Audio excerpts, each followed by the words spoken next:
The Group 1 Bold Trease, of course, Bold Trease was ridden this afternoon, won 4 Sandown Cups, Jace. An extraordinary greyhound. Look, again with him, if you're a bit like Patch, you're too young to have seen Bold Trease actually race in the flesh, jump onto YouTube. There's a couple of really good documentaries and a stack of race replays there for Bold Trease, and there's some really stunning stuff on there. His running style was out of this world.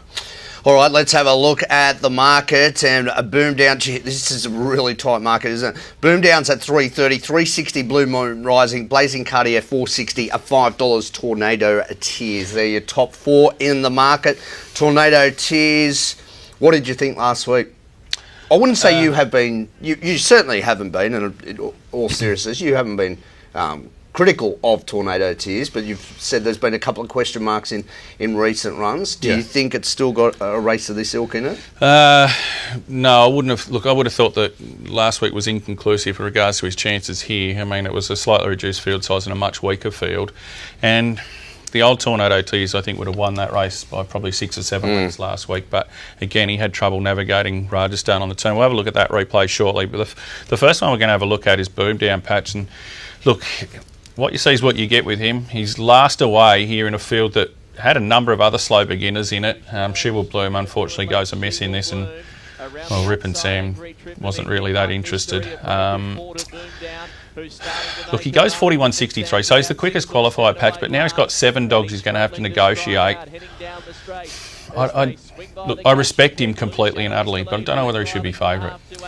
And we speak about the racing deeds of Bold Trease. It's a similar sort of performance, not of that sort of standard, of course, but that's just the way he races Boom Down. And here you're right, he's a smaller field that needs to get by. He does get that run that opens up on the rail. So in terms of what he can go overall, you reckon that'd be his maximum, 41.63, where everything's gone right, and that's what he's capable of. All right, next runner we're about to have a look at is Blue Moon Rising, well and truly in the market, jumping from box number 3 during the heat. Yeah, look, if I was framing the market, I would have him favourite, Blue Moon Rising. He goes 41.77 here. He hadn't had a run for, 3 weeks leading into this. He came out nice and fresh, led all the way, never really looked like getting beaten. It was just a comprehensive win.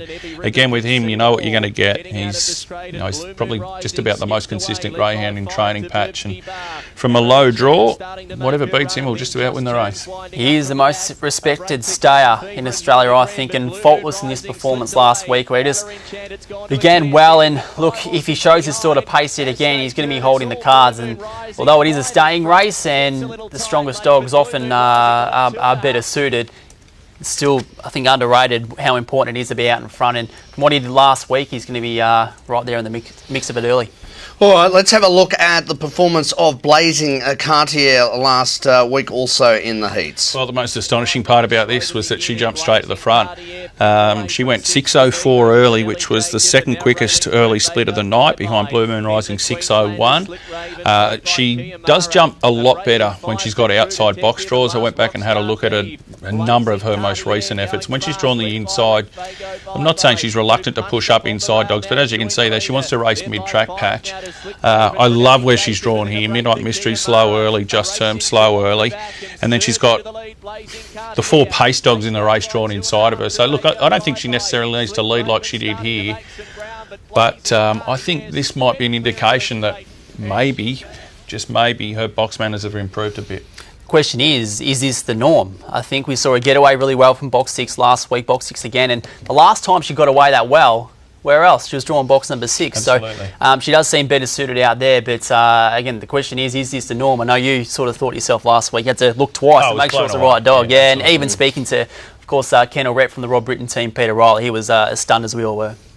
All right, and the final runner we will have a look at, of course, is Tornado Tears. It'll run us through this last week from box number 8. Yeah, well, this was sort of why I liked him from the draw last week. I know I didn't tip him on top, but I had him in there second, and I'd admitted that he was a good winning chance last week, whereas I've been happy to take a set against him recently. Look, from here on in the race, as I said, the old Tornado Tears would have put this to bed and won 6 or 7 lengths. He sort of hold up a little bit. Look, just around here, I was watching this afternoon. Yeah, absolutely. He eventually makes a decision, but in the past would have just... Well, look, he had been checked there a couple of times recently, so he's indecisive about whether he wants to go inside or outside. And again, he's just not attacking the race like he was before, Patch. He gets the cash in the end. Just thought Red was something beaten. But, yeah, look, I don't know. If he takes that race by the scruff of the neck, he lines up a $2 favourite this week, but we just see those habits that keep letting him down over the past month or two creep into his racing, and I'm a little bit surprised. Of course, he opened $6.50 this week in the market. He's now into $5, so I guess there's some sort of support in for a greyhound of that sort of ability. A lot of people are probably thinking he's still got the ability. Yeah. You can't put up that sort of price, but we know his racing habits at the moment are letting him down. Yeah, I can understand why they took the $6.50, let's be honest. I mean, even everything, everything taken on face value, I'd still have thought $6.50 was over the odds. Well, they'll certainly roar the crowd. The crowd will roar hugely if Tornado Tears wins on Friday night. Who wins? I like Blazing Cartier. I like where she's drawn. As I said, I think she's perfectly boxed outside of Slick Raven, Blue Moon Rising, Tornado Tears, Rajasthan. And I think she just needs to stay out of trouble at the first turn, and she'll be very, very strong in the mid-late stages. I've got her on top of the dog who I think's way over the odds here, Slick Raven.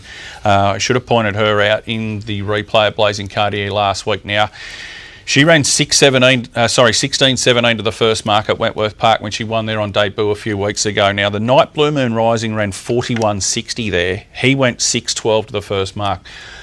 The reason I bring that up is she can begin a lot better than what she did at Sandown last week. And if she improves her box matters and reverts back to what we've seen from her in Queensland, she lands closer to the lead, and I think there's a $13 chance. Do not let her get under your guard in any way, shape or form. She can win, Slick Raven. I've left Boom Down to run third, and I've got Blue Moon Rising to run fourth. Astonishing I couldn't have him any higher, but yeah, look, that's the way I found them. Great race, an open race, and I did toss up between Blue Moon Rising and also Boom Down, but gone with Blue Moon Rising purely because he's got that speed to lead. We know Boom Down can't do that, and if he's out in front, he's going to be run down. Second, I went with number 1, Boom Down, and look, again, he's going to be last out, but we know if the opportunities open up, he's going to be steaming home like no other greyhound in this field. Third, number 4, Tornado Tears, and as we touched on, those habits just continue to let him down, but I think deep down we all hope that he goes whack, bounces back to his best work, but it's hard to see that happening at the moment. And fourth, number 5 at Rajasthan. Of course, a Group 1 winner at the track must lead, I think, or be at the pointy end to win. So 3 on top, Blue Moon Rising from Mine Hills. Alrighty, we're going to take a short break, and as we go to the break, we're going to have a look at the Melbourne Cup 1998 Rapid Journey, and when we return, we're going to go through each and every runner for the Tab at Melbourne Cup final. Racing, Rapid Journey came out running. In second placing, Bazooka Bale from Sheldon Bale, Aquin Bale. Star of Mine, trouble on the first corner. Golden Butter was forced wide. Back with it, Aquin Bale and Bazooka Bale, but going down the back. And Rapid Journey shot away. Out 5 lengths clear from Sheldon Bale. Then Billy Cruz behind. No, Star of Mine, Seren Bale, Bazooka Bale, Golden Butter and Aquin Bale. But there's no doubting this champion Rapid Journey, and he bolts in the Schweppes Melbourne Cup.